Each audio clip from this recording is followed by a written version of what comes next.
Hi everyone, this is Jamie. I haven't been uploading because I kind of got distracted by my schedule. My brother was over, and then I just felt really exhausted from everything going around, and I haven't had a break per se from YouTube in a while. And I started really struggling with like self esteem and questions like, well, what's the point? Because I feel like everyone's obviously doing YouTube these days, and because I've been feeling so insecure about myself, I kind of felt like, well, who needs, on top of everything, my voice to be heard? So I've been working on that slowly, and I have very difficult depression, so I've been obviously addressing that in my own terms. I've been going to therapy and etc. So yeah. Today I'm gonna talk about bottom surgery, and specifically, what made me want to talk about it was the fact that I was just randomly browsing, and I came across uh, Original Plumbing, which is a trans guy magazine, trans guy, trans masculine, dated back to 2010. And this is a topic which I wanted to discuss, and in general, like how much we've grown as a community, how trans acceptance has changed. Because I remember how it was back in the 10s. It was obviously much more difficult. You wouldn't see that many people on hormones, people weren't as open, there wasn't enough resources. I remember people would still only slightly start talking about not using it as bandages. Obviously, now you have people who use trans tape, which is obviously a step backwards. It's very unsafe. If you're using it, please stop and use a proper binder. So basically,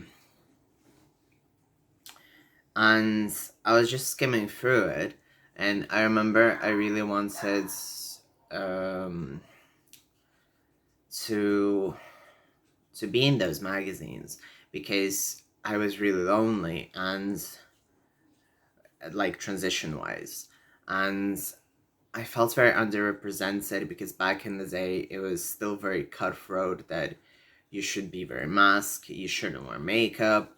And I remember I wrote one of those magazines, I think it was FTM magazine in my case, and they didn't even reply to me saying that I want to talk about men in makeup and etc.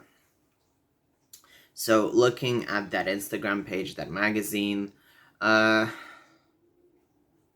obviously I'm not against anyone who doesn't go for follow, who doesn't feel like they need to have follow. And it also, I came across one of the owners, and he became a trans guy, a trans dad. Um, and obviously it's a very touchy subject for many, and specifically when we start transition, we get asked whether we want to keep our ability to biologically reproduce. And obviously, that is a very big issue because of what society sort of makes us question it. And it's still a difficult decision because you're very pressured into having your own children. You're not pressured into adoption or anything. Well, at least when I was growing up, I remember really causing stirs from saying that I want to adopt and I did not want to have my own children. And I remember then I changed a bit of my mind a bit through the course, and then the more I got close to transition, the more I could see that it was something which I am absolutely not possible to do. So yeah, and I guess because things are going forward for me, that question, it didn't arise, but more like the fact comes uh like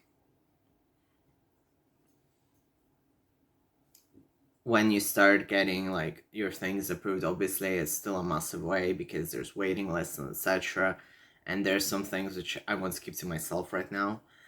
regarding surgeries, but it's still, you start thinking, like, this is actually gonna happen. Like, the decision I made ages ago when I just started therapy is gonna come fully here, and I will be reliant on hormones for the rest of my life. Like, this is what my decision is bringing, and it's not in a negative light. It's refreshing. It's like, I was really depressed, and just getting good news made me realize, okay, good, this is happening. This is finally happening, right? We're going forwards. And because I've been so depressed, it's really difficult for me to speak my mind out, to speak about my happiness, my sadness, and etc. So getting those things, or going forwards with certain steps, makes me feel obviously much better. But it's still kind of due to insecurity or due to previous conversations, not necessarily abuse or abuse from certain people, or person. It's quite difficult, because it's not like it never felt real. It's more like people cut me off because of these things, and that's pretty much it. It's very difficult from that perspective. And on the other hand, you're like jumping from happiness, and the other one is like, well, people didn't talk to me for this. And I lost quite a few friends, quite a lot of good friends, well, good at the time, because I came out as trans, and thankfully it didn't happen to my very close relatives. And I remember when I just started the channel, I was like, yeah, it's not gonna happen. I'm not gonna have any relationship with any of my relatives. And I'm really happy that those who I care about stayed with me. So obviously it's a very long journey. It's very difficult.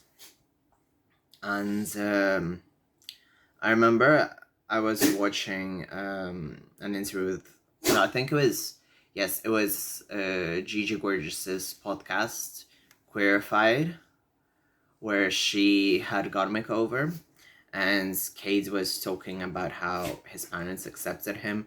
And indeed, it is a case of where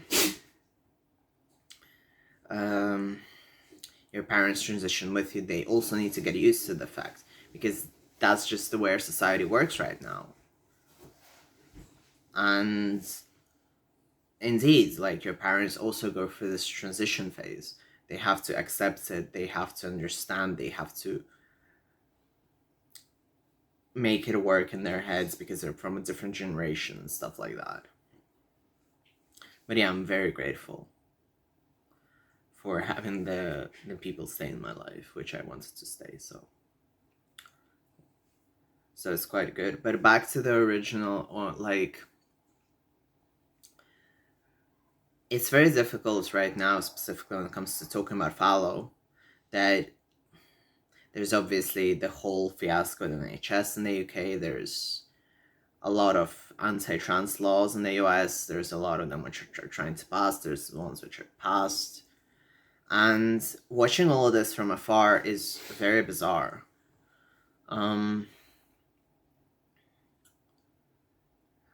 Like, I already suffered just from waiting times, and because it took me so many years to transition to get it started, that obviously seeing all of this, it just feels like watching a nightmare from afar.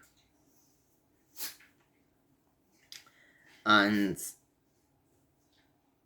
I know things have gotten better when it comes to fallow talking in our community, but Jesus Christ, it's like the way people police.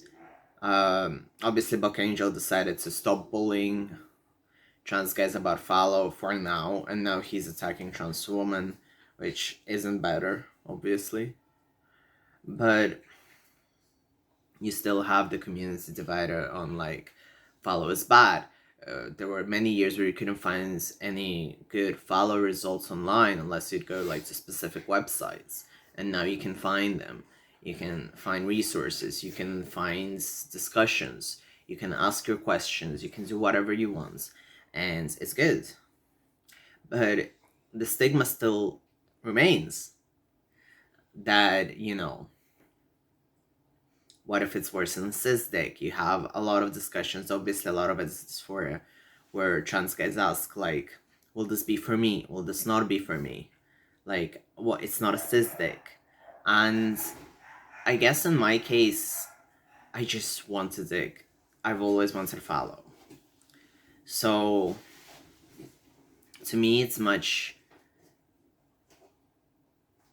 easier to accept that decision because I always knew that was the decision I was gonna make. I always wanted it.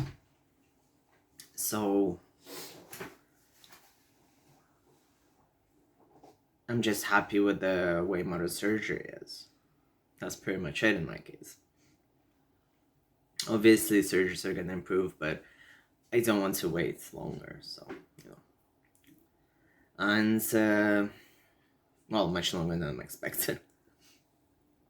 So it's kind of weird, like looking back and seeing that there weren't that many trans guys in makeup when I was coming out, accepting myself, and to scroll through those things, those magazines, which obviously try to raise awareness that trans guys have different parts, that we're still men, but just one specific type of man is, well, it's a bit weird.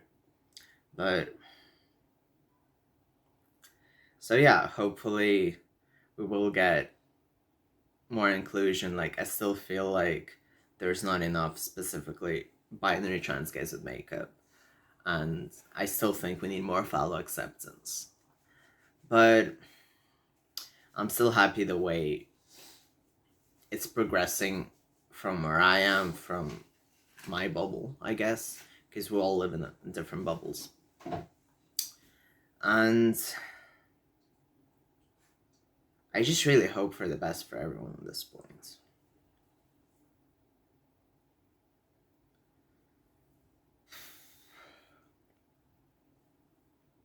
So yeah, I really hope that we'll just get more acceptance, less pressure, and we won't bully ourselves either. So yeah, thank you very much for watching. I'll try to increase the length later. But for now, at least, I want to get back to my regular schedule. Thank you.